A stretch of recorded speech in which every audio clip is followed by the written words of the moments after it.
Hey everyone, welcome to Debate Stories, and this will actually be our very first episode. I am co-founder or CEO, whatever you want to call it. I am DeMarvin Purtell, rising sophomore at Wake Forest University, Chicago Debates intern right now, and I actually have my supervisor here. So I'll pass it on to Flynn. Hi, everyone. My name is Flynn Maku. I currently work full-time for the Chicago Debate League as the senior program officer. I've been there for about 2.5 years, and I don't think I'll ever find a job that is more fulfilling or better fits the intersection of my values and my skills. I also am the assistant coach for Northwestern right now, and so excited to start this new project of really kind of connecting and appreciating the people who have made debate what it is today. And I could not be more excited to have our first guest, Azja Butler, who I'm sure all of you know and have heard of as the reigning GOAT. And I will turn it over to Azja to introduce herself. I don't really know what to say after that. Everyone has their hi everyone. My name is Azja Butler. I am currently a senior, I'll say ish, because I have about 2 years left at the University of Kansas. I've been debating now for close to 7 or 8 years. It's my favorite thing to do on the planet. I don't really know why. Debate is an exhausting activity, but I love it. Yeah, that's me. That's what's up. First black woman top NDT speaker. But other than that, let's get right into the questions. Obviously you've already introduced yourself, but what do you currently do in debate, right? Whether that's just judging, debating, or just coaching middle school, high school, whatever you do. So like I said, I debate currently at the University of Kansas. Who with right now? Don't know. We will see. We will find out in several weeks, I imagine. And then I coach at 2 different high schools. So I coach at Nutria High School. I love my students there. They're amazing. Shout out to all of them. I'm really excited to see my seniors go off and start their first year of college debate. So Emory and Columbia, take care of my kids, please. You can't see my face because it's a recording, but everyone knows what I'm saying. And then I coach at Shawnee Mission South in Kansas. And I also love all of my students there. They grow so fast and they are always just working with me, even though I'm just very crazy. But they're great. So I love doing that. And then, yeah, I judge for and wherever I can. I love judging. Also, but I also don't get prepped. Maybe that's because maybe it's because of online debate has made it in just an influx of judging. It's so accessible now. And maybe I'll just leave it at that because that, we love to give debate the benefit of the doubt. But yeah, no, I love anything debate related. I'm into it. I love doing it. It's fun. But yeah, that's what I'm doing currently. Hopefully I'll get to stay in it for a long, long time. So yeah. So did you go to Shawnee Mission South when you were a debater? No, so I went to Lansing High School. I'm actually back in Leavenworth County. My parents live out in the country. Love that for me. No, but I went to Lansing High School, and I debated for Carolyn Cook, which she's amazing. I was very lucky to be in Kansas of all places, learning debate from a woman-led perspective, which was very, very rare and still is pretty rare in Kansas actually, because she definitely deals with all of the knucklehead men in that region. And then after, which I'm also thankful that I got to have her for all 4 years. So the year after I graduated is when she moved to Shawnee Mission South, which is why I coach there now. So I coached at Lansing for 2 years after I graduated. And they have a wonderful coach there now. She's really great, and she has definitely made it still, great. Larissa's awesome. But after that, I was kind of just I want to work for Cook, and I really admire her teaching philosophy, and so that's why I kind of followed her there after a while. Peace. Yeah, I think that is so important to have a coach that you can relate with in that way. I know in both high school and college, for most of the time, I was the only non-man on the team, and that can feel really alienating and lonely. And at least for me, it felt like I kind of had to adjust myself and who I was to people around me instead of really being able to kind of authentically express myself in a lot of ways. No, yeah, it's definitely common. Especially in Kansas, and I don't want to say that's not true for any other state. I mean, hashtag we love toxic masculinity. Not to be cringe, but no, I definitely think it's super common. I will say in Kansas, though, I feel like there are some phenomenal, men in the community that do what they're supposed to and are really supportive, and we love to see it. But I do think something that I admired her for is that she always was just like so much kinder than I would have been, to be honest. Because she's just very much like everyone has like room to grow, and even if they're older, like you can teach old dogs new tricks. And I'm just kind of like, a dog is a dog, and these are children, like we can't be doing this. No, but she is wonderful, and I'm super thankful for her every day. And I mean, she's coached two of some of the greatest debaters in the histories, if I do say so myself. So shout out to Cook for that. But yeah, no, she's great. Who's the other greatest debater besides your Nate Martin. We love shout out to my mans. I mean, he'll always be number 2 in my heart. No, Nate's great. And I obviously am biased because I said, we went to high school together and we spend so much time together. He actually just moved, so we're also like in this very like sad friend period where we're like, oh, you're so far away now. That's I think has been really devastating during COVID even. Yeah. I have so many friends across the country that I used to get to see, every other month, and being so disconnected from them has been rough, Yeah. I mean, I definitely will be bugging him to judge debate tournaments, even though he has like sort of a big boy job. So whether he responds to that, we'll see. But no, yeah. I mean, hopefully, this Delta variant, I'm sure, is very terrifying, and I'm hoping everyone stays safe. But hopefully, we get something together here in the U.S. and we're all healthy and safe eventually, back to normal someday. I don't know, but yeah. How have you felt about online debate tournaments and kind of debating online as one of the most successful online debaters? Okay, well, here's what I'll say actually about this. I think at the beginning of this season, I remember everyone saying like pretty relaxed, like, oh, like it's not going to be like a real NDT because so many people are quitting, and like, is it really going to count? First of all, shout out to Rom. We love that man. And Tyler too, I guess. Not I guess. Tyler's great. But I will say, like, it is super hard. Like, I feel like, not to give myself more credit, but it's just like online debate is exhausting, and it requires like a very like, I don't really know, like a significant amount of investment, because sometimes it doesn't feel worth it in the moment just because like you don't have I really, really struggled with this. Like, I was just kind of like, I'm a very social person. I try to meet as many people in debate. I like, I like, the reason I think debate has stayed so healthy for me so long is that like I try to build connections with people, so that way when I'm debating them, it's just like I know after the debate is over, like it's nothing personal. And my friend Nina, like, and I'm sure Nina because you coach at Northwestern. Yeah, we talk about this all the time. Like, I'm just like, I'm super thankful after every debate I've ever had with her. It's just like, yeah, no. So like, I love your outfit. You look great. How are things going? Like, are you healthy? Like, we love that.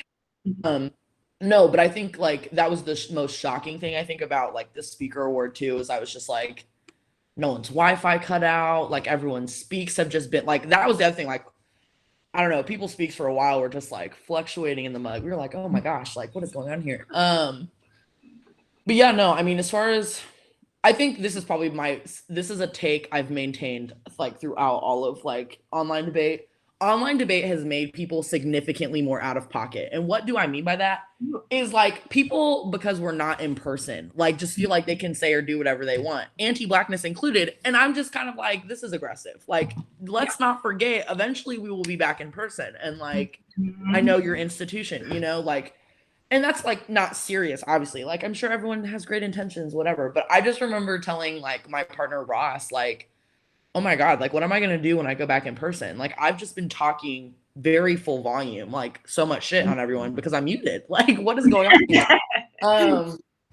No, and like obviously like I try to keep everything safe and like it's whatever, but you know, to keep some jokes in there, I really am concerned about like what are we all gonna do going back in person? Which there are like a couple of tournaments that are like, yes, like we're back. So I mean, we'll see, but who's to say? I mean, yeah, I definitely think online debate has made some of the more like I don't know, the aggressive things in debate more apparent. I feel like just because it's easier to get away with. I don't know. Yeah. I mean, how would you? I think what are the benefits and downsides of both online and in-person debate? Adding on to that point. So I think the benefits of online debate are definitely like the accessibility of it, and I do think that I don't know why it's such a big debate, and maybe I should talk to like my directors like Harris and Bricker about it, but like I don't know why it's such a big deal about the hybrid thing, like why that's hard to balance. I don't really know what all goes into that, but like I don't know, like people can judge from anywhere. Like I remember when I first started judging, I was like, if you don't work for a very like, I mean, I guess this is true in college too, but it's just like if you don't work for like a really nice high school, you're not getting flown out anywhere, which means you're not getting paid to judge. Like you need to live in the town or the city area, whatever, that a tournament is being hosted or like that. And for me, like Kansas isn't hosting super big tournaments, try as we might. We're just going to them. So like sure we might drive to Chicago or we might drive to like Heritage Hall in Oklahoma or something, but like we're not going to Emory or like whatever. So I mean that was awesome when I got my Nutra job, and then it didn't even matter because COVID happened and it was like, okay, cool, you can judge anywhere. So like I think that's super dope because it means like anyone can judge from anywhere, which means that you have more access to a larger and more diverse pool of people, which is awesome. Now, granted, the coaches and the people have to prep those folks, but I'll mark that there. And then I think I'm trying to, I don't know, maybe it could be like better for online like confidence. I mean, like obviously I made the joke about people being out of pocket, but it's just like, it's not so much like in your face. Like you're in a room with a bunch of people, like physically. And so it's like a lot easier to kind of just like be in your zone. Plus, you're debating from home. You're in a safe space or wherever you feel safe. And so it's a lot easier to kind of just be like, whatever. I will say like, and maybe this cuts both ways, but it's just like you can turn it off. It's just like, okay, like I'm done. I'm not thinking about this. But also debate is in your home and now it's very invasive. And so like that's another thing about it. And I definitely had to like learn to strike that balance. And then downsides of it, I just think like as accessible as it was for judging and stuff, like not everyone has great Wi-Fi, not everyone has, access to like a super dope laptop or whatever. And like KU debate, I don't want to say KU, the institution has some things to work on, but KU debate was really great about giving us a place to be and like resources that we need. Like Harris was like rebought like 10 microphones. I was like, Harris, some of us are just using our computer microphones. Like, why do we have these? Like, these need to be donated. Like, what's going on? And we worked on that and it was cool. But no, yeah, like I don't know. I'm trying to think of like any other like egregious downsides. I mean, the social aspect, I feel like that's probably the best part about debate is just like getting to see your people and just like be around that community or whatever. But yeah, I don't know. I mean, I feel like there was like maybe a more glaring issue, but I don't know. I will say though, everyone got super effing sick in like the winter debate seasons in person. Like you get the flu or like like, everybody's sick. super sick. So like maybe, like in avoiding COVID, we've also, avoided just like the debate mugginess. I will say though, I don't know like whoever, but like my freshman year at the NDT in CETA, I was dog sick, like so bad. And it wasn't like it was just like my throat. And so at the NDT, no one really noticed it because it happened like right after like our double octos debate or something because I think we like lost to like Nay and Rob or whatever. And then at CETA, it was just the whole time. So like my finals recording, I just sound like I don't even know, like so bad. And I maintain my voice does not sound anything like it did before my freshman year of college because of the fact that I was debating so much, but I debated through being sick. so like my spreading voice sounds so much different and like all this other stuff. But so yeah, I mean, we avoided getting sick and being in person and people spreading the debate diseases and the smells and like the mustiness. So like maybe that's a benefit.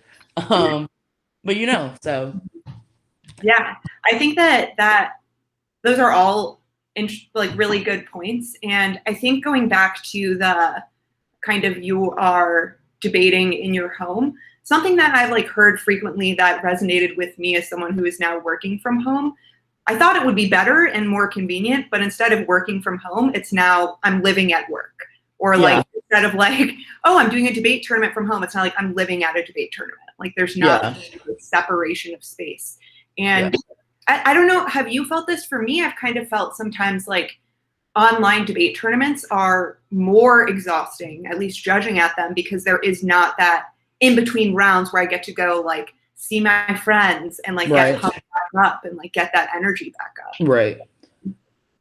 I definitely, so I think this is also like a sort of an explanation for like how my arguments evolved the way that they did, because I really, really struggled. And Bricker does like this podcast thing for his campers or whatever. And this was something that I told them, but it was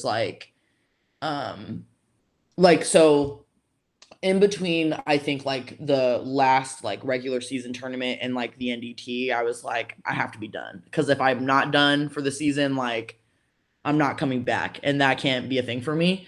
And so I was like very sure I was done, and then, or at least for the season.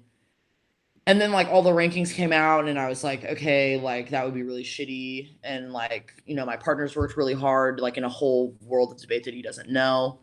But like I remember us talking and it was just like the reason debate was so different for me. It's like, one, like I'm also very fortunate to say that for the first 2 years of my college experience, I was debating with my best friend. Like I talk to Kenny as often as I can, and like Kenny moving was like really crazy for me. And I just like, we were in the hotel together every other weekend. Like if I wasn't at the hotel, we were at a Sonic, or like we were in someone's apartment like every day. And so and then even worse than that, it was like, well, we're going to see each other at tournaments. Like it's going to be fine. And it was not fine. So I realized like all of the worst like parts of debate are so much easier or like manageable when you can go and find like a group of friends or just be like, this is ridiculous. Or like I think about like every time, and like no one's squad is perfect. I think KU has like grown so much, but it's just like, on the weekends when I was just like, I just cannot deal with you mugs right now. Like I can't, like I'm going to go. And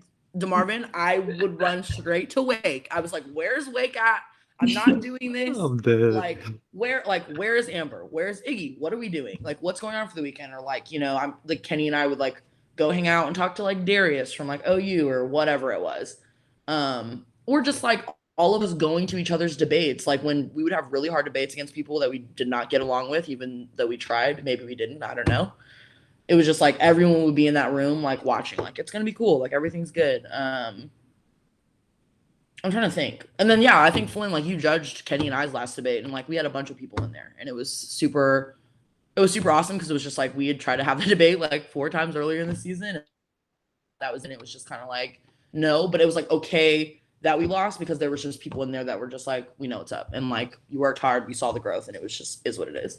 So I mean, I definitely think that does make debate more exhausting, in the sense that it's just like there's no breathing moment. It's just kind of like, okay, on to your next, like I don't know. I mean, it definitely was just a very weird transition. Like I thought it would be easier, like no travel, and like I'll be at school more, and I was like, no, I'm exhausted, because now school is also online, and like I don't know. I definitely agree with that. I think you definitely need a village of people in debate to keep you sane. So, I mean, for any of you that are wanting to debate in college, definitely do that. Don't be afraid to meet new people and talk to your judges. You're going to be closer to an adult-ish. I'll say like a medium adult. And it's important to have safe and trustworthy adults that will make sure that you're eating, drinking water, and not being wild. And I am so thankful that I have that from a bunch of different universities across the country. So And to that, add on to that point, I know there's, I guess, a big divide between, I guess, Black debate and just policy debate. But I know there's been a lot of support, especially like, for example, online. There was the support when you won the top speaker. Just when any Black debater wins, there's always, love in the chat. And then, as you said, just reach out to Iggy and Amber when it was in person. So how do you feel like that transition happened, or how do you keep those relationships active, if that makes sense? Oh wow. So first of all, I have to credit Jaleesa Hampton and Kenny because like when I got to KU, I was like in a very weird, tumultuous relationship with my Blackness. Like I was coming from a very predominantly white high school where it's like we're wearing cowboy boots and basketball shorts, and we're like, we love the look, we love to see it. A whole other different breed. And so for me, like I was growing up thinking like no one knows I'm Black, and really it was just like white people don't care, except for when they need someone to be ridiculous to, and you're like, oh, this makes so much sense. So when I got here, I was really lucky to have Jaleesa and Kenny be like, we see you, we know who you are, but also it's okay for you to kind of figure out who you are and find yourself and whatever. And in that process, it was like every tournament, Jaleesa was like, okay, this is who this is, this is who this is the due respect. Like Shannara, bow down. TDK, yes. Iggy, yes. Ben Hagwood, all of that. Vita, whatever. And so it was like I went to the Weber round robin my freshman year, which I was super thankful to get that invite. Shout out to Dr. Wash because Ryan is amazing, or Director Wash. We love it. We love to see it. I don't think he's there anymore. I think he is at Southwestern now. Not sure. But I just got to meet so many amazing people in the community that helped form Jaleesa and helped form Kenny. And, it was really awesome to kind of meet them. And then just how welcoming they were. I was just like, I mean, I have a responsibility now to make sure other people feel that way. You know what I mean? Just like making sure other people feel what I felt. Cause I remember being really like worried. I was like, the only person I know at KU is a white man and we can't have that. And so I got really close to them, like in those trips and like learning and meeting all these people. And so I definitely think maintaining those relationships was just like, I had to learn how to not kind of hide behind my own like insecurities, both like racially, but also debate wise. Like, I was going to lose debates, and I was going to lose debates to really, really smart, debaters, but Black debaters in particular. Like we love Black excellence in debate. And I had to just kind of like be humble in that. And I learned that like it was so much easier to take those losses. But that's kind of when I figured out like if you're friends with those people, it's not so embarrassing. It's just like a learning moment. It's like a community thing. And like I definitely credit like Liberty HT at the time for helping me with that. Like I got really close with them in their last year. And it was like after every debate, we were always talking about like, oh, like that argument that you made, it was really, really smart, or like that made so much sense. And if you would have just done this or this, and it's like, it's not shady. It's just like, we love to see Black people succeed. And so it's just like that sort of communal effort, but also care, because at the end of the day, it's just like, yes, they're arguments, but they're also real life. And I also had to learn that in COVID because a lot of my stuff ended up blurring and people started talking about like all the stuff I was doing outside of debate in debates. And so it was just kind of like, yeah, like you have to find some sort of, balance. I'm also really thankful that like, well, I'll say this first. One, it's just like making sure your relationships with people are genuine and not just through other people, if that makes sense. Like, I feel like if I would have just only talked to Iggy, Amber, Jasmine, or Darius, like if I was just with Kenny, it would have been weird. You know what I mean? Like it would have just been like, okay, this is kind of sus. Like you only speak to us when this person's around or whatever. And so I like to think of myself as like a really social person. It was just like I'm in a new place, so it kind of took me a while. But I think like after that, it was just like every time I was at a tournament, I made sure I was like, okay, I know this person's name. Go say hi to them by name. Like, hey, so and so, nice to see you. Hey, blah blah blah, nice to see you. And like I think like the BD energy thing like also kind of helped. Like that was really hilarious in its own right, and I was just like, LOL, okay. And so there was like a lot of people just saying hi to me that I did not know, and I had to be like, who is this? Like I don't actually, and I felt horrible, like because I'd be like, I don't know who this is. But like eventually, like these people turned into just like I can't imagine my life without you in it and whatever. And so a lot of those people ended up being really helpful this year in COVID.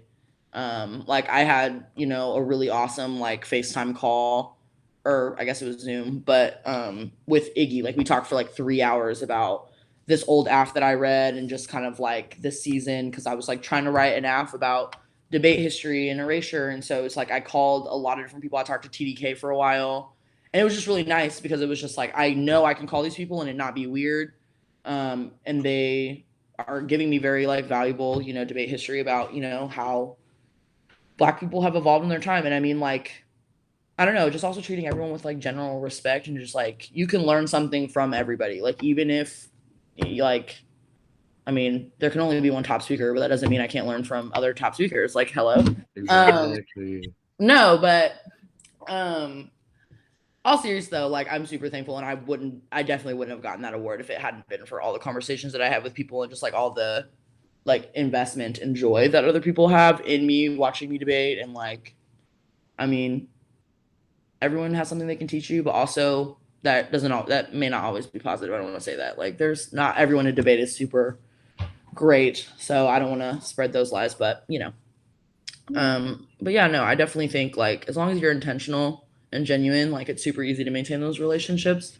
And I'm super thankful that I've been able to do that. So yeah, I think the way that you just explained that was really beautiful, that having this kind of network of support, both like intellectually, but also emotionally, as something to like buoy you and hold you up, I think is so important.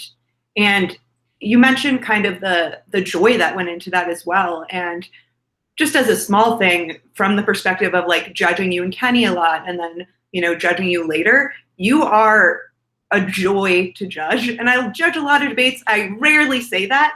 It's because I think you come into it with that kind of intentionality, a genuineness and authenticity. And the way that you, I don't know, like in between rounds, before rounds started, just like the way that you approached people, I thought was something that was really beautiful. now I will say I'll hold myself accountable in a second, because sometimes that genuineness is not okay. Like it's completely out of pocket because I'm like, I genuinely dislike you. Like we have a problem. So I'll hold myself accountable to that, but I appreciate that. That means a lot. I definitely, I also think too, the other thing I'll say is like making sure, because I think there's some people in debate that have a problem with this too, where it's like, I mean, debaters are smart. We're very smart people. We all have degrees. We love that. We love to see it. But we're not each other's therapists. It's very important to like make sure that you're not over leaning on other people or just expecting that like your happiness is going to come from the activity, because it's not. You have to kind of find something within yourself that you really enjoy about it and just make sure that you're being reasonable. Like, hey, can you, like, do you have the mental space for me to talk to you about this right now? And like at in-person tournaments, it was easy because it was like that's all we were thinking about. You know what I mean? So it was easier for us to be like, oh, I have this rant. Like, let's, you know, duke it out, whatever, moving on. But in the online, it was like, okay, now we're all dealing with like COVID, like a pandemic and our lives at the same time as a tournament. And so it's like very different. And so I definitely had to like make sure I was reconsidering those boundaries and those kinds of things. I will say though too, like being intentional with your judges is super important. They're very much a part of the debate as you are and your opponents are. Like, I think that's so shocking to me, like how people don't think about that. Well, and I noticed it too, like judging more high school debates, but I was just like, I would have to tell my students, like, they'd be like, oh my God, like the whole pre-round for them was just like the other team, like, blah, blah, blah. And I'm like, okay, so like who's judging us though? And they're like, oh, it's so-and-so. Like it's so-and-so, it's fine. And I was like, I love that for you. But have we considered, like, do they have preferences? Like, do they make faces when you do certain things? Like, you've been judged by them like 8 times, and like we've maybe lost 4 of those. Like, just something to think about. Like, we need to consider. And I feel like that definitely has helped me, because I can't stand the idea of someone watching me debate and being like, this is just absolutely horrible. Now, there are some people I definitely know that's the case, because like the NDT will force people to watch you and whatever. So K Hearn, I'm so sorry that you had to put up with that. And he always does a great job. Like, he always tries to like hide his face until the very end. And I know he takes his judging very seriously, so I don't want to throw him completely under the bus.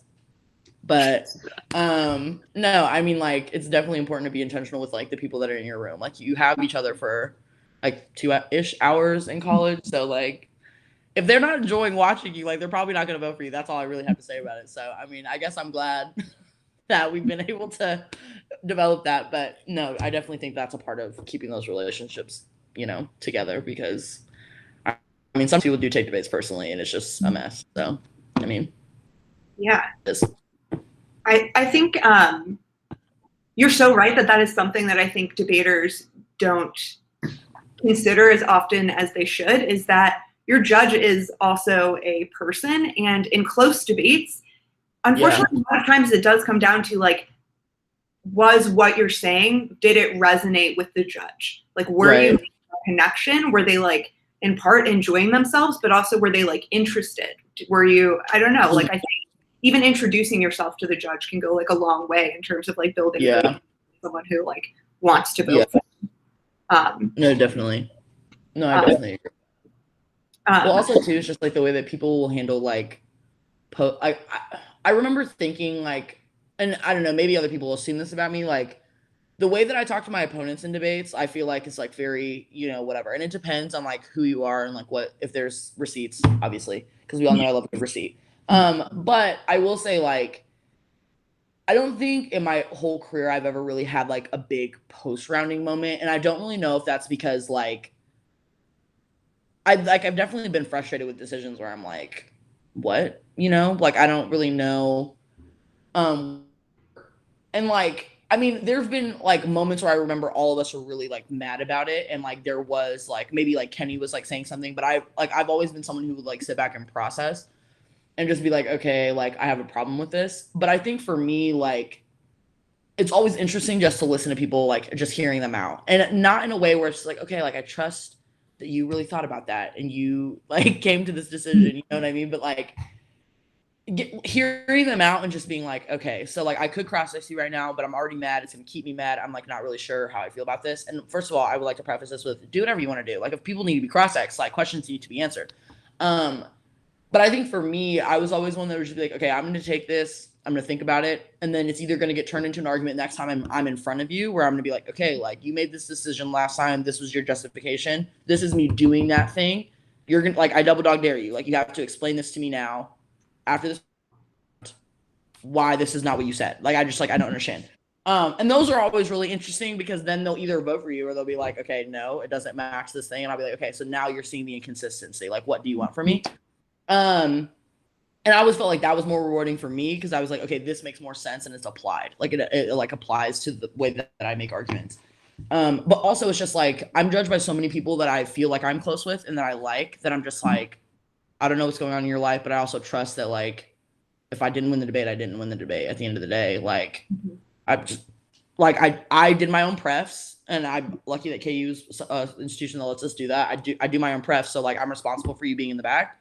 And if that's the decision you came to and I fight with you, then I'm just like, yeah, no, like sure. Yes. That makes sense. I'll revisit. Like I will revise and resubmit. Like this is what we're doing.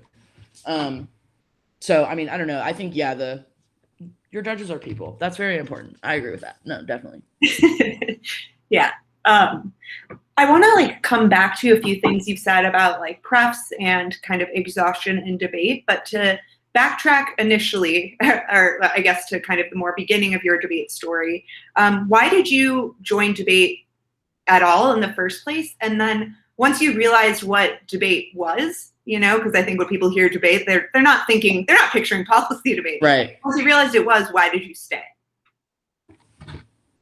Okay, so I have this like my mom has this video on her like phone from like I don't even know how long ago. But basically it's like me talking to my mother's phone about what schools I was going to go to when I went to college. Obviously I did not go to any of those schools. I was like, college is expensive and I was like 10, did not know that. But I remember something I said in that video was just like, I want to be a lawyer and blah, blah, blah. And like, I think Lansing has a debate team. I'll have to check that out or something. And whatever. So then like years later, something that I still was like pretty sure about is I was like, okay, I need to figure out if they have like a debate team. And I feel like every debater has that experience at some family function where they're like, oh, like you could be a lawyer, like you just love to argue or like whatever. Definitely was my family. And like I have polar opposite sides of family. Like I have my mom's white Iowan family, and then my dad's like black Southern family. And so it's just like everyone loves to say that I argue. We love, you know, that. So for my whole life, I was like, okay, like I need to figure out this debate thing or whatever. At the time I was playing volleyball. I was like kind of late to the game, but I got really good really fast. And so like my dad was like, sports, college, that's the only way I know that you go to college. And so my mom like got her associates and she's like an RN. So like she got some of the degree situation, but my dad never went to school. And he's very successful despite that. We love Black success. But for me, I was just like, I really want to go to school. So it was like, you know, I'm doing volleyball, whatever. But I didn't know that in debate, people debate in college, whatever. So I show up on the first day. I meet Carolyn Cook. I'm like, you're not what I imagined a debate coach looking like, but also like my own internalized misogyny nonsense. Hello. And so she starts kind of explaining everything. And she's like, I have this like really ugly notebook. I wish I still had it because I'm sure it had a bunch of nonsense in it. Like where I'm like, oh yeah, like I totally got this. But 14-year-old me is like, okay, cool, debate, whatever. And so we go to our first tournament and I'm like, okay, like people are stupid. Like I'm just gonna roll these kids. Like, sure, like let's do it, you know? And it was just like I was with like my best friend from like third grade, like she joined, and then like these two kids that I never really knew, but I kind of knew from like middle school that were in the class with me. And I was like, okay. And for whatever reason, it was just kind of like we all stuck with it. Well, then I realized, you know, that they had like they would just all the like debate kids that really cared about it were like after school. And so for me, I was lucky that like at the time, Cook had a group of kids right before her. So like all of Nate's class and then the class right above them that kind of had discovered, don't know how, like policy debate as we know it. And so they were like, we want to do that because what Lansing was doing at the time, like right before I got there, was very like open, like lay debate to like, you know, the Jims and the Pams of Kansas or whatever.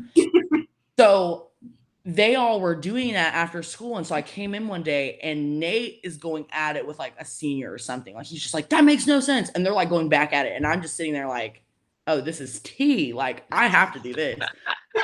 And so I remember, and then they were like, there's a debate camp and all this stuff. And I was like, debate camp? I was like, I've never been to like a camp. Like, sure, like whatever. My dad was like, no, that's like $2,000. We're not doing it. I was like, Dad, it's like the cheapest one. My friends are going to Michigan. That's like a $10,000. I was like, it's the cost benefit. He's like, nah. So of course, my ass that doesn't say no for an answer. I was like, all right, Dad, I'm going to quit volleyball because I played club and I played high school club. It was super expensive. I was like, I'll quit it. The offset cost if you're already paying for me to play volleyball. He's like, no, that's how you're gonna go to college. So I go to school one day and I'm like, Cook, my dad won't let me quit volleyball. It's kind of like oppressive and I just like don't understand. And she's like, oh no, like they have college debate. And I was like, T, that's all the things that Tyrone needs to know. Like Tyrone will say yes, obviously. So I like go home and I said the things and I went to debate camp that year. I think I had like Chris Loggery and Mary Markham. Love the combo. Yeah. And I go to camp. I don't think I learned a single thing, but I learned so much about things that I had never heard of before. Like I found out, which this is kind of hysterical to me thinking about it now, but like I met this girl who was like, yeah, I'm pansexual. I was like, I don't know what that means. And now I'm it. Like that makes no sense. LOL, like with just all this stuff. So I remember meeting all these different kids and from different schools at the time that were coming there and then watching like the tournament and being like, oh, this is like very hard, like what these people are doing. Cause like I wasn't winning debates at the camp tournament because like it wasn't the style of debate that I was kind of getting away with in kind of Kansas, whatever. So that was really interesting. I just kind of like threw myself into it thinking I just like, I'll naturally be good at this, like obviously. And I was so bad for so long, like literally I could not win to save my life unless it was just like some ridiculous, I don't even know. And so many stories. Kansas debate is so odd, but I went to JDI 2 week for 3 years and I like just every year I was like watching, and I always say this to Nate and he gets mad at me for it, but I think Nate is honestly the reason I stayed in a really weird way because I was watching him debate and hearing how people were talking about him because he also like he didn't go to camp his first year and then went and everyone was like, who is this child? And then like his senior year, like all of a sudden this Lansing team is beating like Peninsula something. And everyone's like, who is Lansing? And I was like, not the fame. I was like, not this white man being cooler than me. So I'm like secretly like little sistering to Nate all the time. And I remember like we did not get along in high school. Like I was so mean to him all the time. And he's like a year older than me. So he's like, you're irrelevant. Fair. And I'm like, I remember just like Cook would always just like catch us fighting like about something. I'd be like, Nate, you're stupid. Like you don't understand anything, blah, blah, blah. And he's like, you're literally 12. Like, what are you saying? And it's so funny because we didn't get along, but in every has ever taken of all of us on like a squad trip. I'm like always right next to Nate, like following him. I was like, Cook would take me to like tournaments on the weekends, like if I wasn't debating because I was not good enough to be at these tournaments. Like I think I went to the Glenbrooks like my junior year, even though I was not good enough to debate at that tournament, just because I wanted to watch debates. Just because it was so cool to see how he grew, like how much different he sounded. And I remember just being like, oh yeah, no, like I'm going to do that. And so then Nate went to KU and I was like, college is expensive and this is really local. And I was like, okay, like that's where I'm going to go. Like KU has the things. And I knew so many people, like I'm super close with like Sean Kennedy and Cook, like raised a whole bunch of KU debaters. Like, I mean, Rubai, I don't think went to KU like later, but like Rubai and Sean and Patrick and just all the stuff. And I was like, oh yeah, no, all these people say I should go to KU, like Chris Carey. And I'm like, oh yeah, no, like I have to go there. So like I show up and I was like, all right, like I don't know what I'm doing, but we'll see. And it was like just so much different. Like I was like, oh, college debate, this is so much cooler. I was like, I can get away with so much more stuff. Like Cook can't yell at me for like cursing out this other team or whatever, because I definitely got in trouble for that in high school. And now I'm like, every high school in the nation has like several videos of me on the internet like, well, Azja said this. I'm like, no, like you all cannot do this. Like I don't know, but that's basically why I stayed. It's like just seeing how Nate grew and like the progress that he made, and not so much like the fame was like haha whatever, but like just the way that he changed, and then seeing like the game change with him too, I thought was just like so crazy. But I do think there was a point for me at the like end of high school ish where I debated in front of Julissa Hampton for the first time. I had no idea who she was. And I lost this debate against these like two kids from I don't know where, these like Asian kids about like anti-blackness or whatever. And I remember just being so distraught. Like, I'm black. You are not. Like, how are you telling me this? And we lost the debate. She explains it to me. And I was just like so turned up. And I remember like kind of discovering that like K's were a thing. And like, I'm like, this is an option that we can talk about black people. Like, that's insane. And like all this stuff. And so that kind of gave me some motivation, but it was just like, I was so busy like working with all the bros on the team and trying to fit in and do all the shit that I was just like, okay, like that's just gonna have to happen later. And then my senior year, I kind of wrote something, but it still had a plan, so it was bad. And I was like, okay. And so then when I got to college or whatever, everyone kept being like, you need to debate with Kenny. Like, and for whatever reason, everyone already thought of me as like a K person. And I was like, I read a plan. Like thinking back on that, I'm like, that was so dumb. Like I read the Neolib K on the neg. And I read a plan about black people. Like that made not like think like it's just so ridiculous is Kansas. But everyone was like, oh, you have to debate with Kenny. Like this makes so much sense. Like blah, blah, blah. And I'm like, there's no way a debater who debated with Karam is gonna look at me who's never done K debate before and be like, yeah, totally. That makes so much sense. And so then I get an email from like Harris or whatever, and he's like, yeah, no, like, you want to debate with Kenny? And I was like, what? Like, stop. Like, please, I'm blushing. And I met my best friend and I took off from there, and I was just like, yeah, no, like this is the business. Can't leave now. And I didn't, and it's been amazing ever since. I mean, there's obviously been bumps in the road and things are hard, but everything is hard. And yeah, no, debate is great. I'm still here for the long haul. So, that sounded like a lot, but no, that was perfect. I'm so happy to, there's a lot of parts of what you were saying that resonated with me as well, that I think are so interesting. Just the reasons why we join and the reasons why we stay, I think are different for everyone. Different. I think that there's like a lot of commonalities in it too. I mean, no, yeah. Well, it's also hilarious because I was like, I'm gonna be a lawyer. Like, yes. And now I'm like, I remember having this meltdown in the middle of high school where I was like, oh my God, Cook, like I can't think, because of debate, I was like, Cook, I can't think of a law that is ethical. Like, there's no law that I can go into that's ethical. Like, I can't go into family law. I'm not going to rip black children away from their homes because the white government told me so. No, not doing that. I was like, I can't go into like law because like that's a mess. And like everything else, I'm like, I can't go into taxes, business. No, like I can't do this. So I have this like total mental breakdown. And she's like, don't want to like give you any hints, but she was like, you've been literally coaching the novices since you were like a sophomore in high school. Teaching, maybe, I don't know, stick a pin in it. And I was like, oh, I didn't do that. Tyrone was not happy. He was like, they make like no money. And I was like, Dad, it's not about the money. It's about my fulfillment. Now we will see what I think about that in 10 years, but I'll get back to you.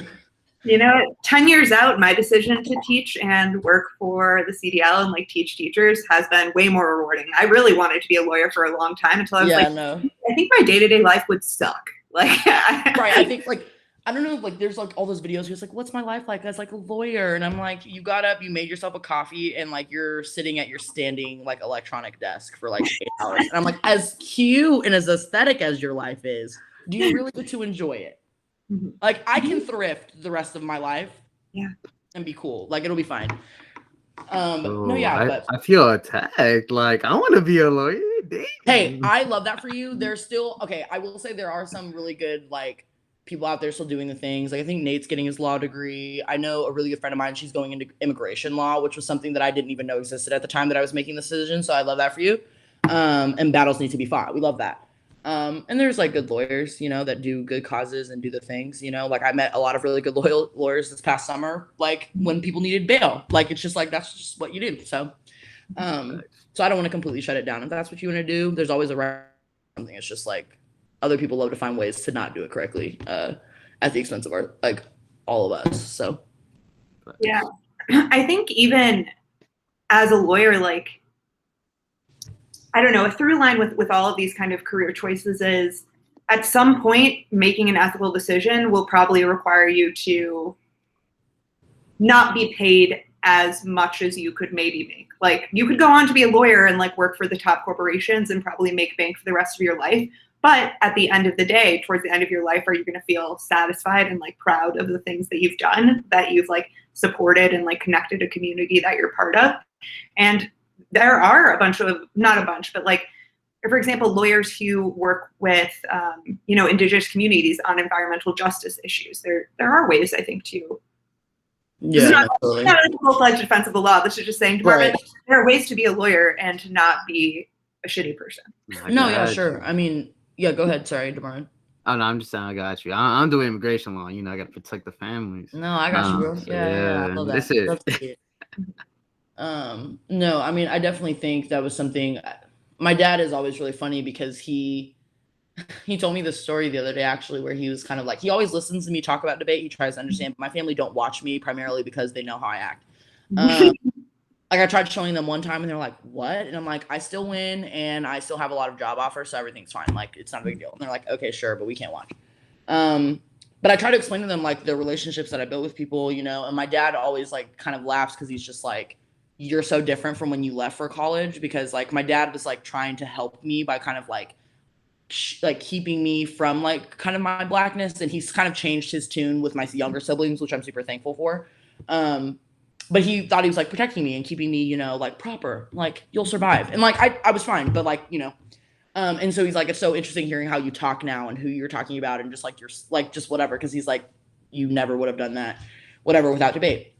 And so but I was like, yeah, no, I mean, it's just like I have this whole community of people that really make it fulfilling. Like I'm like, if I had never met these people, like it's so weird to think about what my life would have been like. But he was just like, I mean, it feels like you just like, you know, so many people all the time. And I'm like, no. And then he calls me the other day and he's like, okay, I was at work. And I was like, cool. He was like, I was checking this guy in and he had his kids. And I was like, okay, like, what does that have to do with me? Like, what's going on? And I hate when my dad tells me work stories because, like, unfortunately, my dad works for Homeland Security by, like, extension. So, like, he does, like, guard work and things like that. So he's, like, checking this guy and he has his kids or whatever. And so my dad, for whatever reason, just asserts to this oldest child that he looks like he's in debate. And the kid is like, yeah, I am. And I was like, Dad, oh my God, like, you can't be doing this. And so my dad's like, oh, that's so cool, you know, whatever. And so this kid is kind of just like, what? Like, what does this black man know about debate or something? And so he's like, yeah, no, I'm graduating high school. My dad's like, where'd you go to high school? He's like, BB&W, blah, blah, blah. And I'm like, oh, that's so cool.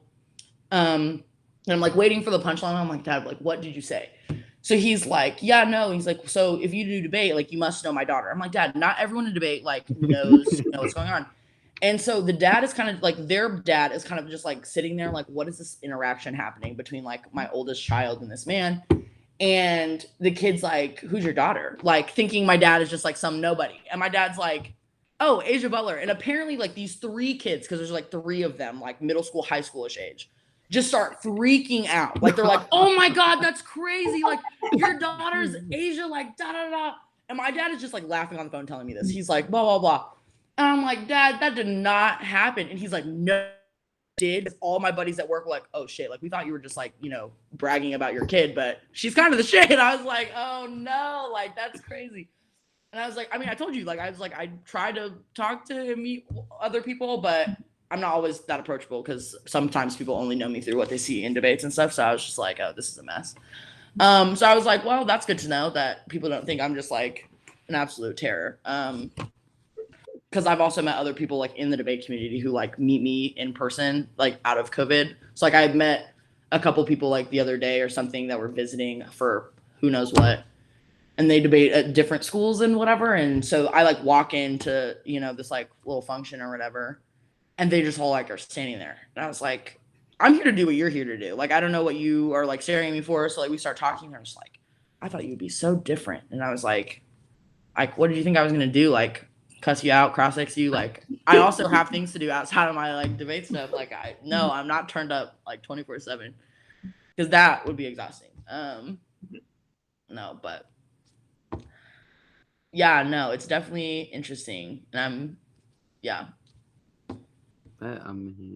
ahead. Mom. Oh, I was just gonna say, like, I was gonna move on to the like, what do you value about debate? I know that that's something we've kind of already you're good. discussed, but I don't know. Do you have anything you'd like to add about like what things you value about debate or the debate community? I know we've talked a lot about just like connections, that kind of network, the way that it's obviously I love the people. I'm super thankful for like my debate family. KU is great. It like has brought me some of my best friends in the entire world, all of which are like moving soon, which is super crazy.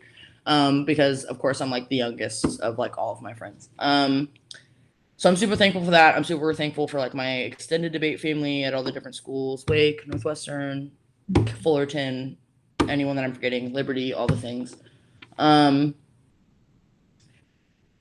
Yeah, no, like that's all great. I think the other thing I'm super thankful for is, or like the thing that I appreciate about debate, and this is like really weird, is like the game in a really weird way. Like I love, like I get into a debate, like I hate prepping for debates, which maybe does not make sense. And people that like really watch me in my process, like Bricker and Harris are very stressed right now because I probably should have had like practice debates with partners to figure that out like several months ago. I was vibing, minding my own business, not doing that. I'm very a last minute personality. And so I hate prepping for debates, but I love being in debates. So I have to find some sort of balance. But in the debate, it's like, I feel like for me, it's just like, I'm kind of seeing it. Like if I'm like, my body is like floating outside of everything. And it's like a really weird experience for me. And I really enjoy it because it feels like I'm playing like 3D chess, but like not.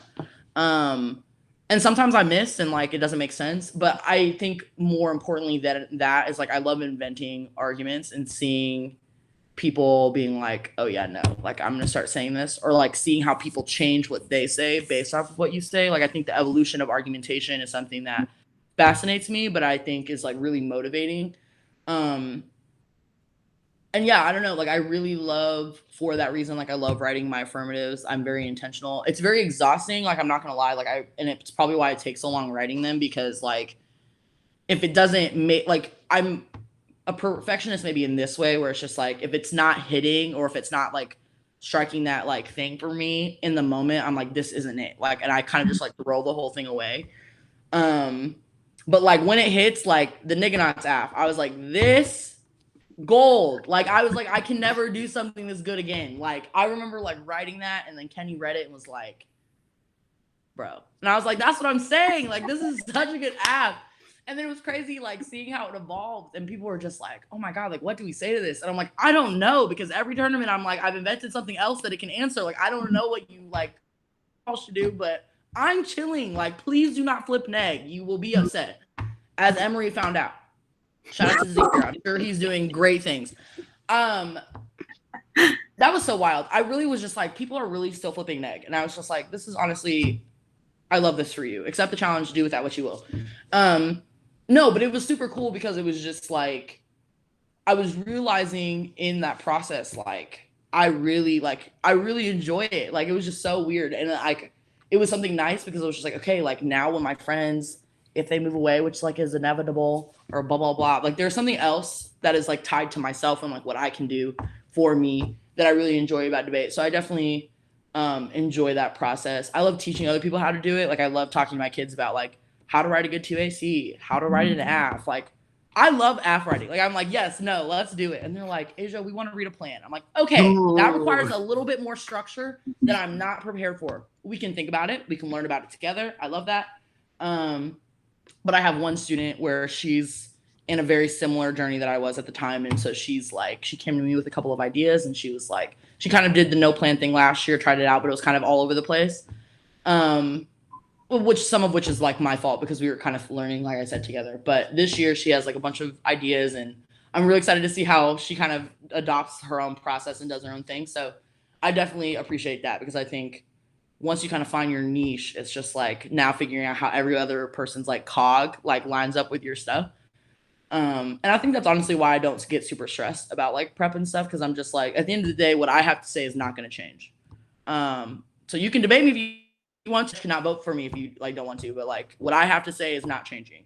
So all I have to think about is just like what does your thing have to do with my thing, and move on. So like, and that's been really awesome to kind of figure out. And you know, there's some debates I enjoy more than others.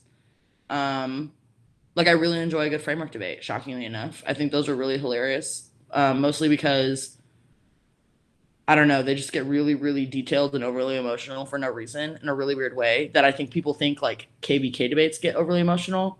But I'm like, we all know what we're saying and we all know that we're going to be fine after this.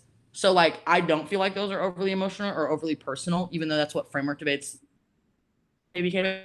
It's going to devolve to personal attacks. And I'm like, no, but like you're gonna say in about 2 speeches that I've personally attacked you by calling you racist. So like, I just need you to think about that. Like maybe a little bit, whatever. But no, the game I really appreciate on top of all the people, and it's been super cool to kind of see, even just like how myself has changed and like the way that I think about arguments and different things. But yeah, I think that it's so funny because a lot of those things are like things that I would say to debaters while coaching them, or really like my favorite parts of debate were writing an AF because exactly all I had to know was like everything about the AF, and right.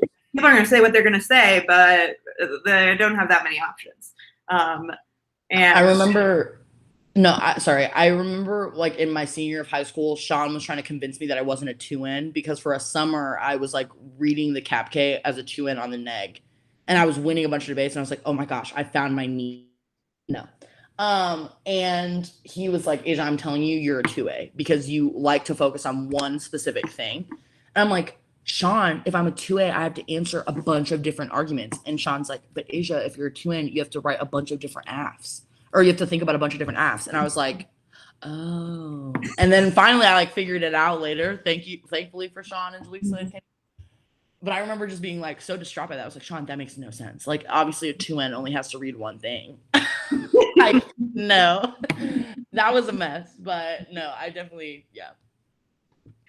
Yeah, and I also think that there's something to be said in regards to the not liking prep, but loving kind of the moment when you get into debate, because I feel like there's this, you slip into the zone really quickly. Yeah. I don't know if it's adrenaline or what it is, but you feel like you're in the right place. And like even going into the debate, even if I had been like super anxious or like worried or stressed about what was gonna happen, as soon as I was in it, I was like, all right, it's game time. Like, we're gonna work it out.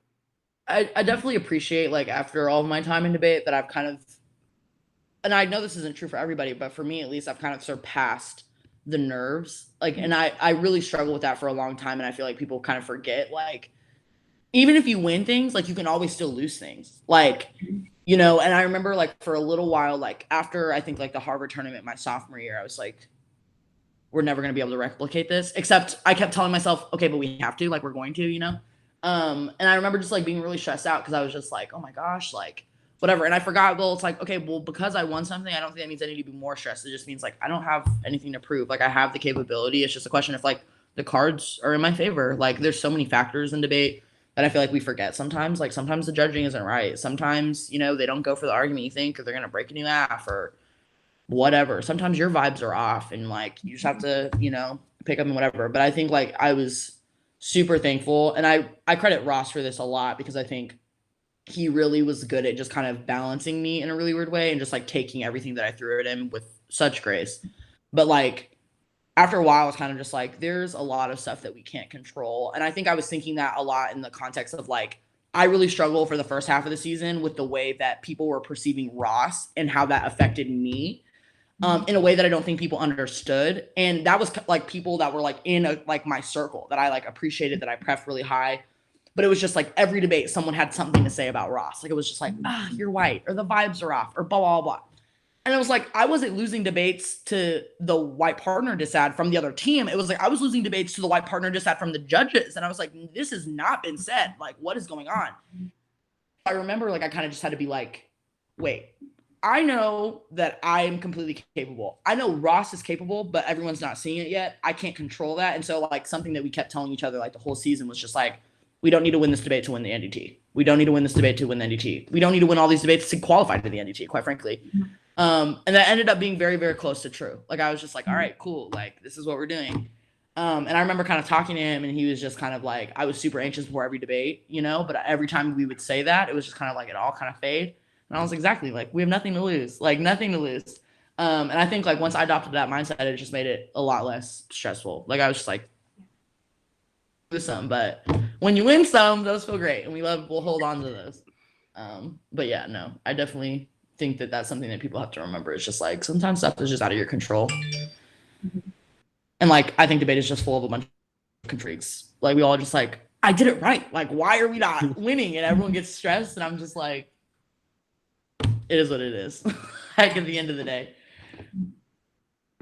Yeah, absolutely. And I think moving into like maybe potentially a less positive note, and a few things I think that you touched on closer to the beginning of the episode are just what are some issues you kind of see within the debate community or within debate, and what are your thoughts about them?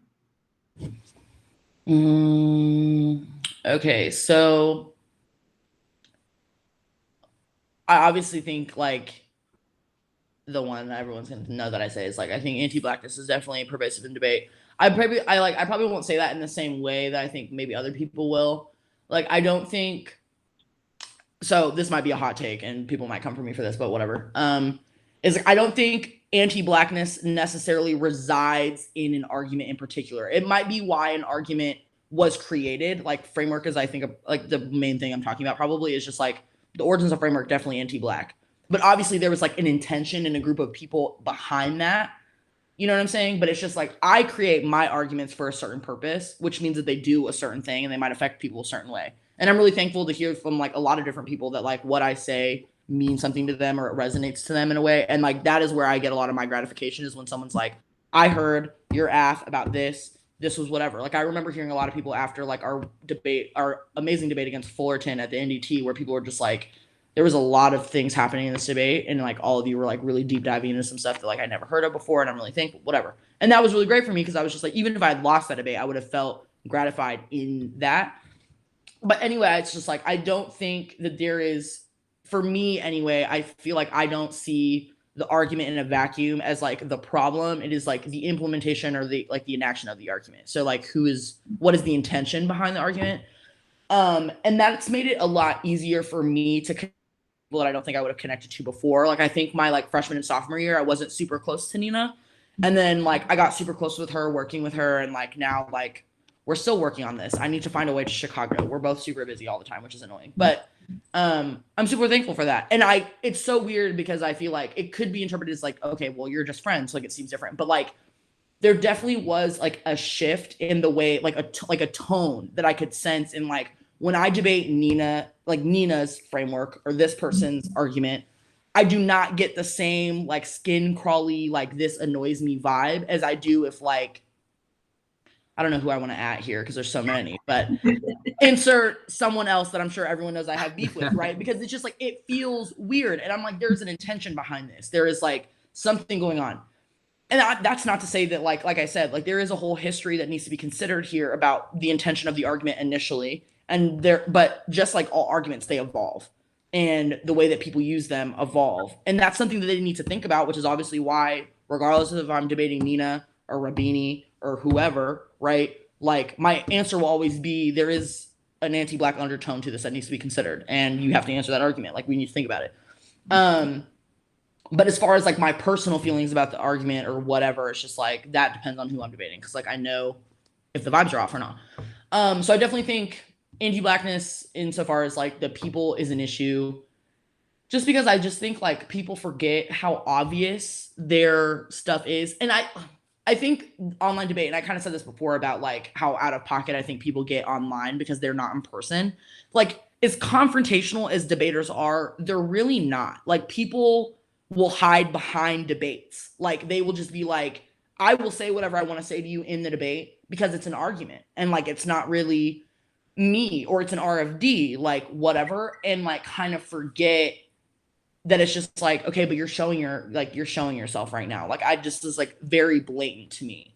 And I think like a debate that I felt that was like, I think the debate that you judged, our last debate Kenny and I had, where it was like, I don't remember who it would have been, but white man, and then you, and then I don't remember who the other one is. I think it might have been like Fitz or something.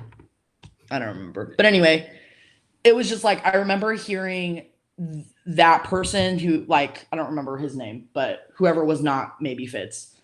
I remember hearing that RFD and just being like, did you like flow anything I said? Or like, and that sounds like so much more insulting than like what I mean it in the moment, but it's just like, I remember just being like, oh wait, like it wouldn't have mattered what I said. Like you were checked out, whether that be for anti-Black reasons or whatever it was. But it was just like, it's so weird to me how people just like forget. It's just like all of us being smart cuts both ways. We all have degrees. Like we all are smart. Like, hello, like you're being rude. Like what's going on here?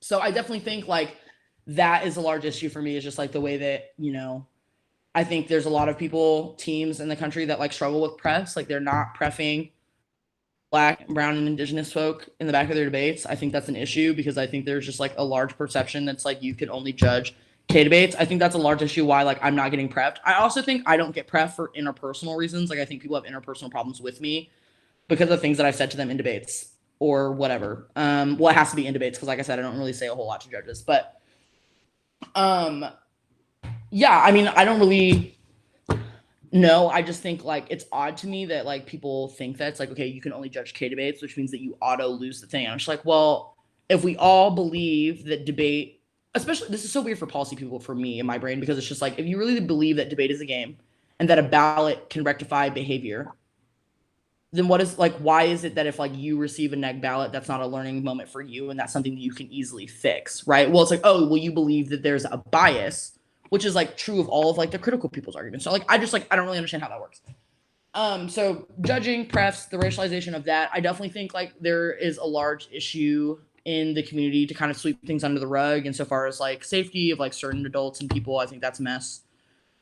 No, I'm not going to name names because that's everyone's personal business and people do it themselves and sometimes they don't want to, and that's also their business. I was like, you need to be cognizant of like the people that you're around. Like I, just like Jaleesa and Kenny did for me, I'd be like, okay, these are the people that we like. We trust them. We love that. If you're lost and you cannot find me, yes, like that's where we're going.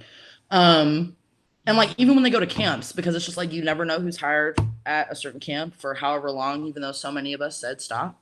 It's a mess. So my kids are always getting like reminders from me. It's just like, who's your lab leader? Who are you talking to? Who are you? Whatever. Like I had to have a really hard conversation with one of my kids the other week about like, okay, this is your lab. I love that for you. And we can't change it because they're probably not going to listen to us. And we've tried. But that being said, we are not talking to this person. If you have to, for whatever reasons, I give you permission to be wild. Like we're not doing that. So I don't know. I think that is an absolute mess. And I wish there was like a way for me to think about resolving it. It's just like, I don't know. Everyone just like I don't know. It's just, that is an exhausting thing about debate. Absolutely. And I guess I just want to inquire more about the, I guess, prefs question. Like just on a personal level, how does that make you, I guess, like feel when you are maybe not prepped at tournaments? Okay, hopefully that stays fine. So I guess as far as the prepping thing goes, like I know there's a lot of people who are just like, I hope I don't get prepped. Like I'm exhausted, judging is hard, which is true. And I have like days where I feel like that, where I'm like, oh, for the love of God, like I hope I'm not judging another debate. I jumped into like a larger pool of people, or like the national circuit, when I started going to New Shirt, and it was like not happening. And I was like, that's weird, because like I feel like most people's kind of like caveat is just like, how much do they win? And I'm like, oh wait, no, how much do the white man win? Like, do we pref the white man if you pref me or not? Unless it's one of those situations where I'm volunteering somewhere. But if I'm volunteering somewhere, I know I'm going to get prep because they need the judges regardless. So there's like not really a control over that. But yeah, I don't know. It's weird to me, because I feel like as far as prefs are concerned, like your students will learn more from, okay, for like the sake of explaining this, I guess is just like an example. It's like if you read framework arguments, or you read a policy argument, whatever, right? And for whatever reason, you get this person in the back that is a black person because you're debating a K team, right? Like, or someone who's like reads critical literature, is more critical after whatever. Like, your student, if they lose the debate, is probably not because the judge just has it out for you. They might, if you're not preffing them, first of all, or whatever, because you're getting them in the way of someone's bag. But like, it's probably because they lost the debate because they never have those debates. Like, you would be like, maybe not surprised, but like in Kansas, there are so many coaches that like their teams are literally just like, the reason they lose those debates is because it's just like they never have exposure to critical arguments, and they just are waiting for them to go away. And I'm just kind of like, they're going to stay losing these debates. Like, it's going to keep happening. And it's so funny to me to watch the shock of the high school coaches and the bros that are just like, what happened? And I'm like, I want you to know that like the K teams are innovating and they're learning about framework, whether your team is debating them or not, which means that you need to learn how to answer those arguments. And when you have such an aversion, I think that's the word, to critical arguments, you can't teach them that. So why not have someone who does think about those arguments and care about those arguments do that in a post round? You don't know what you're saying, or like that judge is stupid, or they only read this. And so it's just like, so then your coaches are saying that about, so then those students never build relationships with those people. And then they just end white chamber robots. And I'm just like, hello, like you all have no personality. You're dry. And then it's, what's the best part is when those kids go to college and they think they're somebody, because then all the black people in the community are like, who are you? First of all, like, it is so crazy to me, because I was a nobody. And then I got to college debate and I was like, oh, so many people to lift me up. I love people. Humble. We love this. Not to, toot my own humble horn, but I'm just like, what? And then these children younger than me, it was so wild. Like my sophomore year, these new whatever came in, all these policy kids, like some kids were talking wild to me, and I was like, I am a CETA finalist. Who are you, first of all? And then someone's like, oh, they went to like, I don't know, Whitney, like some insert white big school, whatever. Right, like just somewhere. And I'm like, first of all, pretty sure your school was a plantation. Second of all, who are you talking to? You have dues to pay. Like, and what I mean by that is just like, I don't even know you, and you're talking to me crazy. Like, I'm supposed to know you. Like, what is this? You know what I mean? And it's just like, it's so wild, because it's just like, just because you read a certain argument or your coach was somebody doesn't mean, and I think that's the thing I like about college debate, is that it doesn't matter who you were in high school. Like, unless you bring it in college and you meet people with respect, like, who are you? Like, we give no F's. And that's the thing. It's like, also, you're an adult, which means that if you start getting out of pocket as a student to a judge or whatever, like the judge will also probably get out of pocket with you. Like, that's just what it is. And so I don't know. I think like people are really doing themselves a disservice when they are not prefing a diverse set of people, because it's just like, you are creating a student that will fail. Primarily, it's like, if you only understand competition, that's what your framework argument says. If that's all you care about, it is beyond me that you would not pref someone else outside of this. And it's just like, and this like clicked for me. Like, I spent a lot of time thinking about framework, which is why I'm also like, I don't know why people don't pref me for this argument, because I feel like I have a lot of framework debates. And so it's just like, I know what people need to say to beat me, because they never say it. And I'm like waiting for it to get said, because I'm like, I don't want to lose. So like, what's going on here? And it's like, I have a lot of good framework debates against really good teams in the nation. Like Nina, phenomenal. Chef's Kids, like, great. We love it. But like, I think for like at KU, it was just like, I could only have framework debates. Like, that's all I could have for my practice debates. And so like other teams like Nay and Rob or like Darius or whatever, they would like always come up to us like, how are you all winning these framework debates in front of these policy people? And I'm like, these are the only debates that we can have. But the ones that we were losing at the time were like our KVK debates, because it was like, we can't have those. Like we can, Kenny and I can brainstorm and whatever, but it's just like, we can't. So it's just like, you're creating a lack of access for your student when you do that, because it's just like, you are teaching them that other people's thoughts about debate are not valuable. You're telling them that they will be fine if they just stick to their guns, which is such a weird habit to form in a student. Like in a moldable mind, you're like, stick to your guns. Eventually they will like go away. I'm like, what? Like, why are we teaching students this? Like, this makes no sense to me. And maybe people have their excuses. I don't know. But I'm just like, and you might be really good at framework. You might have students who go on and do the things. Like, I love that for you. But honestly, I think, and maybe this is out of pocket because I don't have a super great relationship with Rom. Like, I think he's great. I don't think he ever thought that I thought that in debates, which is fair. So that's on recording now. But I think Rom is a prime example. It was like, and I saw this shift personally, so I feel confident saying this. I debated Rom and Joe, I think, Estrada, like my sophomore year at Kentucky. We beat them. They read framework, and I was like, LOL. And I think that they were super shocked, and it was like, whatever. And I was like, it was at the Kentucky tournament of all tournaments. So I'm like, bye. Like, we're moving on. And we got to this year, and I remember kind of, they read framework, and they read this K. And I was like, okay, sure. And I'm like sitting, waiting to figure out what this 2R is going to be. And I see this dialogue happening between like Tyler and Rom and whatever. And I could tell it was just like, you have to go for the 1R. Like, you have to do this. Like, if you don't go for this critique, it's... And I was like, I think that is a prime... Like, Dartmouth was like, we are going to write a K. We are going to write an app. We're going to innovate. We're going to do something different. We're going to try to meet you in the middle. And I was like, I love it. We love to see that. I mean, sometimes we fumble the bag. Like, you know, but not so much because they got the Copeland. Like, that to me, I was like, I respected them so much for that. I was like, Turner, kudos. Like, Rom, Tyler, love to see the things. Like, it's something you can't read framework, but it's just like, ugh, like, try to like kind of, you know, whatever. And that's not to say that we still didn't say that they were anti-Black, because I definitely did. It's on recording.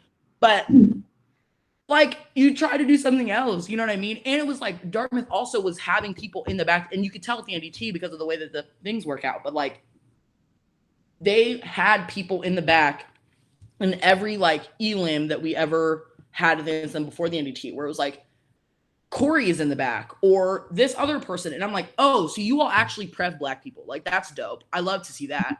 And it was so awesome, like, seeing how Rom would ask for feedback. Because, like, even if they'd win the debate, like, he would hang back and be like, you said this thing about this. Can you kind of, like, you know, like, can you maybe explain it, or, like, can you apply it? And it was, like, not, like, disrespectful. It wasn't, like, asking too much of their energy or for him to, like, just get it explained to. Like, he was doing the work, and that's why he got the Copeland. Like, I am so confident saying that. And I just think, like, people will look at that, though, and only be like, okay, but Dartmouth reads framework, and then just stop there. And I'm like, but they wouldn't go for it half the time. Like, what do you mean? Like, that makes no sense to me. And it's so crazy because people, and that's what it's like, the echo chamber. It's just like, okay, but they read framework. It's not anti-Black. I'm like, and I guarantee you, if anyone hears this recording, at some point, someone's gonna be like, well, you said that Dartmouth is an anti-Black and they read framework. And I'm gonna be like, no, that's not what I said. So on recording, but no, I think that's super silly. I just like, I can't imagine someone being like, I want to cap where I'm learning from if I want to be the best of this activity. Like, that is so wild to me. And that's also why, like, I had a really big goal my sophomore year to try to like debate in front of as many different people as possible. Like, I've gotten Bunchen to vote for me. Like, I've gotten like insert other policy. I don't know. For me, I feel like he's always upset, but I just realized that's kind of like how Turner like looks. He's just very like, whatever, man. And I'm like, okay, Turner, dope. Enjoy your cat. No, yeah, I don't know, but I think there are some people I draw lines, obviously, but like, I do think it's really important for people to try to like branch out and just be like, what do you think about debate? Like, my big branch out moment was also like, I would force Brooker every week to sit down with me and talk to me about framework. I would be like, okay, if I said this to you, what would you say? What do you think this person in the community that you know that I would not know or care to know say about this? Like, what are we doing? And we did that for weeks. And I was just like, okay, cool, dope. Hopefully that's how that motivates people enough to maybe try to, I don't know, pref Black people in the back. I don't know. Maybe they're all like, we don't want to be pref because y'all are wild. Maybe that's fair. I know I've definitely had those conversations with people, but yeah, I don't know. I just think it's so weird. I couldn't imagine being like, I want to stop where I'm learning from. Like, I just want to cap it. Yeah, I think that is so important, everything that you've just said. And at the university I previously coached for, this was an argument that I frequently had with the other coaches about, like, why are we saying that we can't have this person judge us in a framework debate? And the personal conversations I've had with, to be honest, like, it was always like Black coaches, like they will vote for framework. They have a lot of experience thinking through the argument, and I think that it's really frustrating as a coach to like watch other coaches almost like silo off and artificially stagnate the growth of their students. No, definitely. I think it's bad at getting better at debate, but I also think it's makes you a little bit of a worse person, because then you just think about people in the abstract instead of like having a real connection and thinking through all of the complexities that come with being a person.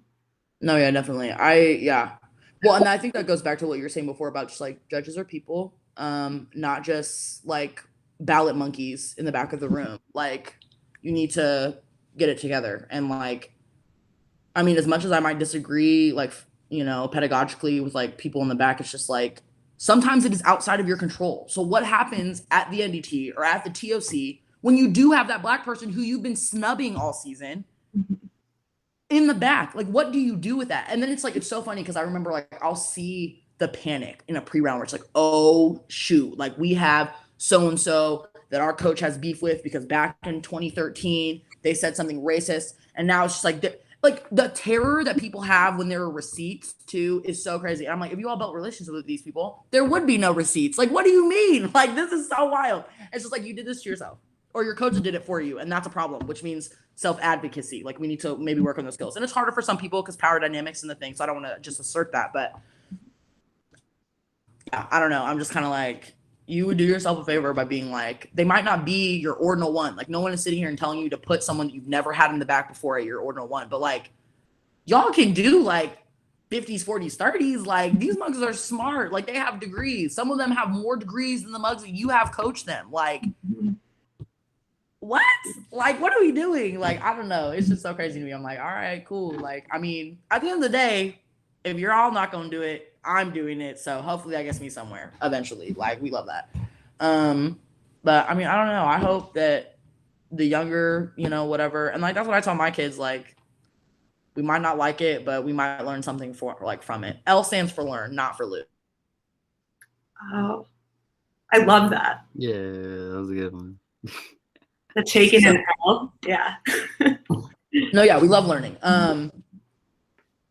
They always laugh at me for that too. They're like, Azja, that's cringe. I'm like, it's true though. Like, I mean, it might say that on tab room, but in our hearts, it meant that we learned something. And it might be that we don't pref that white ever again, but it also might mean that we try a new argument next time or a better judge instruction. I don't know. That's the other thing. If I don't like a judge, I'll just tell them what to do in the debate. And if they don't do that, then I'll have to be like, they conceded the. They're like, what? And I'm like, I make it so easy for you. I gave you instructions. I said, you should do this. And they did not answer it, which means that you should do that. Like, isn't that what you say? Like, you automatically cause a nuclear war if someone drops a diss. I'm like, sir, where is the logic? Like, I just, the T. I'm done.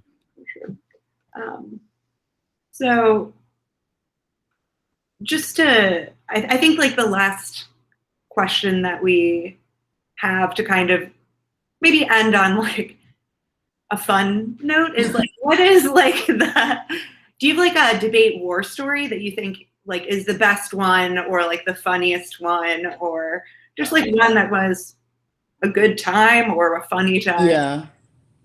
Oh man, I'm trying to think, because I'm trying to think of like, is it actually funny, or is it just like I'm reflecting on it? I'm like, oh, that's so funny that they thought that was okay, you know, which maybe it's not funny. You don't have to censor yourself if it's funny to you. Like, I mean, that's fair. That's fair. So I don't know. I think like in this past year, it's been really interesting because all of my war stories are just kind of about like the way that people's perceptions of me have evolved, which has been really interesting. So I don't know if I want to go into too much of that, but I definitely really struggled, I think, this past year because like out of nowhere, debates would just get like, Azja, like you were supposed to be our hero, like blah blah blah blah. And I'm like, whoa, like that's aggressive. Like I don't like. I was like, look, I'm all for supporting my community. I love it. We love mutual aid. We love, like black women, queer black women doing the things. I agree, but like it was very much a lot. But I think in probably like the more funny and like hysterical like vein of things, I think like my sophomore year was definitely kind of that because it was just like it was like BD energy is back, and it was like ha ha ha, we have this mantra, and it was like everyone was like, oh my god, see the finals, and so it was just like it was very much like one of those like I don't know episodes of like a dramatic TV show where it's like, oh my god, super dramatic thing happens at the end, and then like we have this giant break or whatever. So like see the finals happens, we're like, oh shoot, like we could be good, like that's crazy. But I think for me, like in my sophomore year, it was kind of like I think all of my works probably are like around Harvard because I feel like I learned the most there, but it was just the most shocking. Like it was kind of just like this came out of nowhere. Because like we were joking, like so Kenny and I wrote out like a list of like, okay, what do we want to accomplish this season? And we wrote it all out in an ordered list. And we handed it to Bricker and Harris, and they were like, this is a lot. And it was like, we want to get a speaker award or we want to do this. And then we were like, we want to win one tournament. So if we win one tournament, then it's doable for us to win NDT and CETA. We're going to unite the crowns. And they're like, these are big goals, you guys. Like, what's going on? And we were like, no, we got it. And shockingly enough, it was like, okay, like one after the other. It was like we were checking things off the list. So like we're going down. And so we get to the one, it's like, okay, we got to win a tournament. So we're like, okay, we want to win Wake, like blah, blah, blah. And then we get to Harvard. And so we're kind of thinking about it. And so like we're doing the things. And so we keep having like these debates. And they're like, they're okay. Like, it's just like, it was cool. But it was like, everyone was kind of like struggling that weekend. It was like we were kind of like, okay, like we didn't win some debates that we thought we should have won. Like it was just like, dang, like what are we doing wrong? But other people at the tournament were also just having a really weird weekend. Like everyone was really struggling that weekend for some reason. And I was like, I don't know if it's just because Halloween and like the vibes, but whatever. So that happens. And so it's just like, okay, that's a mess, like whatever. And so we get to like out round day, and we debate Georgetown, and I don't remember what happened in that debate, but they read some counter plan about something, like they were like textural crumping cool, and they like incorporated all this slang, and I was like, white people slang is lame. That's a diss ad. We're moving on. We can't say this. Like we're not doing this. But it was cool because it was like people were kind of innovating like with us. So I was like, okay, whatever. But I remember like we won that debate, and I was like, cool. But it was like all of a sudden, like the day disappears, and like we were in finals, and I was like, whoa, like what's going on? And like no one knew where Caleb G was, and I was like, okay, cool, sounds good to me. But I remember Kenny and I kind of looking at each other being like, all right, whatever, like we made it to finals, we're cool with that, next, like whatever. And so we were kind of, because we looked at the panel and we are like, there's no way we win this. It's like Klinger, some guy from West Virginia, and like Tripp, which I was like, if I get anyone, it's gonna be Tripp. Tripp is my guy, love Tripp. So I'm like, okay, so I'm like, maybe, but like probably not, whatever. So like we get into this debate, and it's late as a mug. No one in KU is to be found, but Wake is everywhere. They're like, yes, like we're gonna win. And I'm like, I think all of KU's sleeping at this point. They're like, what? Mostly because it did happen out of nowhere. Like everyone went out to eat and came back and just kind of assumed that we were somewhere, but like, no, we're still debating, like, whatever. So like the debate starts, we flip, they win the flip. And Zahir, like so confident, is like, neg. And I was like, that's crazy. And it was crazy because I was like, I didn't win. I went all of Kentucky and then all of the Harvard tournament, not losing an after debate. So not just framework, but I had not lost an after debate. It was a streak that I was very proud of. I was like, oh, this streak. And I was like, this man is trying to insult me. Like, I was like, I might be only a sophomore. I might be a fetus. I'm still young. I don't know a lot of things. But I was like, not this, sir. So then I'm like, whatever. So we get into the debate. I'm like prepping my things. I'm like, okay. I got it. I'm like, they're probably going to go for framework, whatever. And this man, like, or not even this man. Oh, AU gets up and it's like one-off framework in case. And I was like, not them going for the one argument that I'm just absolutely certain that I'm going to crush. So I was like, this is crazy. But I was like, okay, we're still going to lose because these judges like hate me. So I'm like, whatever. And like the debate is going, blah, blah, blah, like everything's happening. And Kenny and I are just like, dude, we could win this, but like, we're not going to get our hopes up. So like, I remember the whole round, it was like, we were just telling each other, like, don't get too excited. Don't get too excited. So we're just like, whatever. It's also late. It's like, everyone's tired, whatever. And gets to like the 1NR. And I don't know. I do know. I say I don't know, but I'm like, basically, I'm going to censor some of it because I'm just like, okay.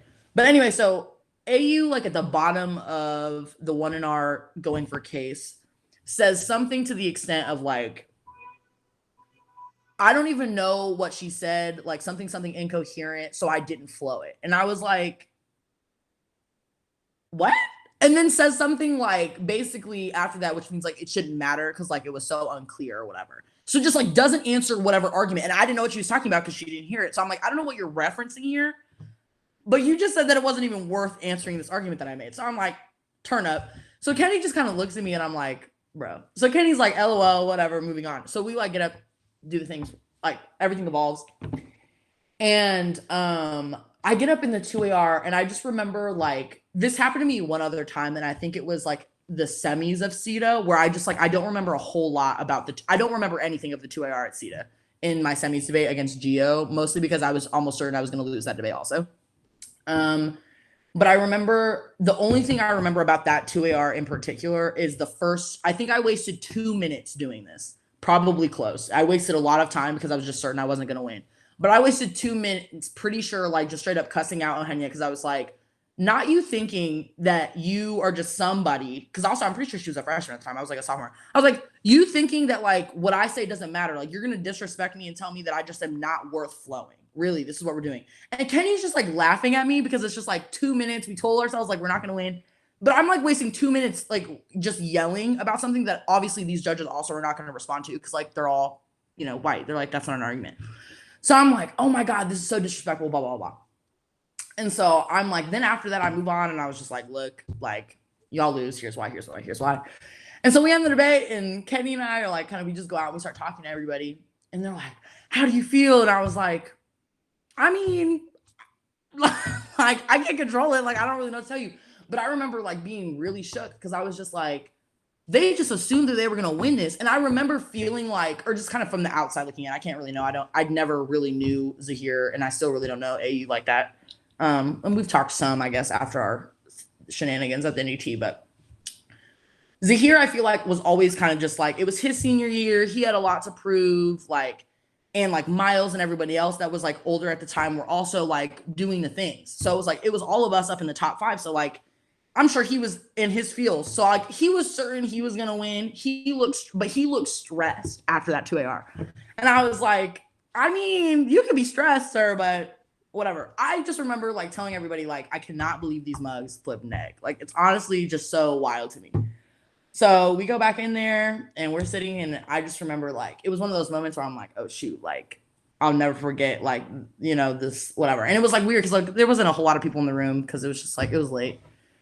But I remember like they're like, okay, so it's a 2-1 for Kansas, and we're like, oh my God. And Kenny like tackles me basically. I'm like, bro, what are you like? Just takes me out. And they kind of all explain it, and I was like, Klinger voting for us? That's crazy. Like, oh my God. And so they go, and I just remember the sweetest part of it all, I think, was just like they end the RFD, and Eugenia won. She just looks super sad, first of all, which like fair. We hate losing. Losing is sad. She looks sad, but they're like, okay, do you have any questions? And Zahir is like, I feel like I remember seeing steam. Like I might have just imagined it, but like there's steam like coming out of his ears.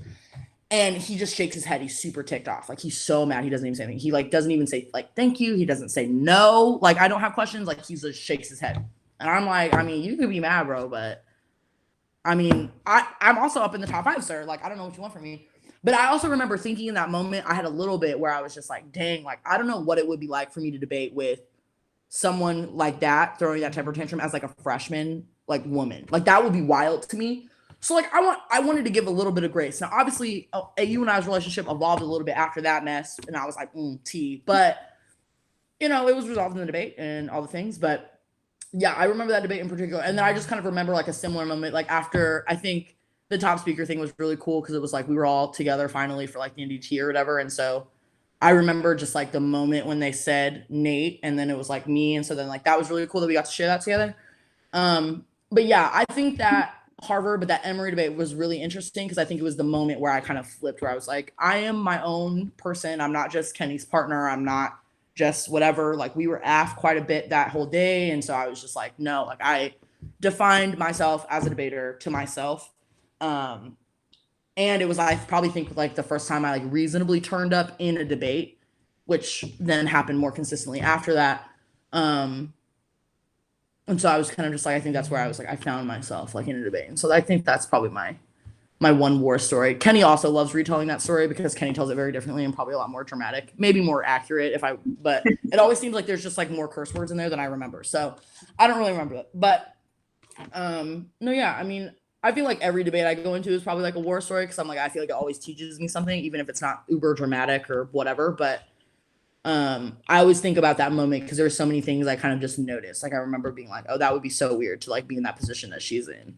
Or like, I don't know what that's like. Because I don't know how, but like I've gotten really lucky. Like debated with my best friend. I had a woman coach. I have a staff at KU that's like amazing and, you know, not wild. And I know that in past years, like it has been, it's just, you know, so I'm super thankful. And I like always try to remember that like not everybody is in the position that I'm in. So I try to like make where I'm at as accessible to other people as possible. So I like sharing the wealth, sharing the knowledge and doing the things because I was there at that point. So, or at one point. Wow. So yeah, I think that's a good way to end off the episode. I mean, Flynn, you have anything else to say? No, I just wanted to say thank you so much, Azja, for coming on as our first guest and for kind of trusting us to host your story and like having a little bit of faith in us. And I can't say thank you enough. Like we really, yeah, of course. we really respect you and your place in the community. And I think a big takeaway that I have from this is the way that you give back to younger debaters and try to support them, and the way that you contribute to our community now, the debate community now. And just from the way you speak about it, I can feel like the love that you have for it. Like a lot of times when you were speaking, like I started to get really excited. And no, yeah, I appreciate that. That means a lot. I definitely try to, like, I know there's a lot of people in debate, I feel like, that are just like, yeah, like debate is horrible. Like we have to make it a better place or whatever. And sometimes people don't have the energy to do anything about it. But I know like for me, like I try to walk the walk and talk the talk, like if I can. And I know like sometimes I don't always have the energy for it either. But I know like, and I always say this and this sounds super dramatic and cringe, but like debate changed my life, like forever and always. Like it's how I'm going through school. It like defined who I am as a person. Like, so if I can create that experience for anyone else, like I definitely would do that because I definitely would not be who I am, where I am, if I was not doing policy debate. So, you know, even though I don't read plans, but policy-esque.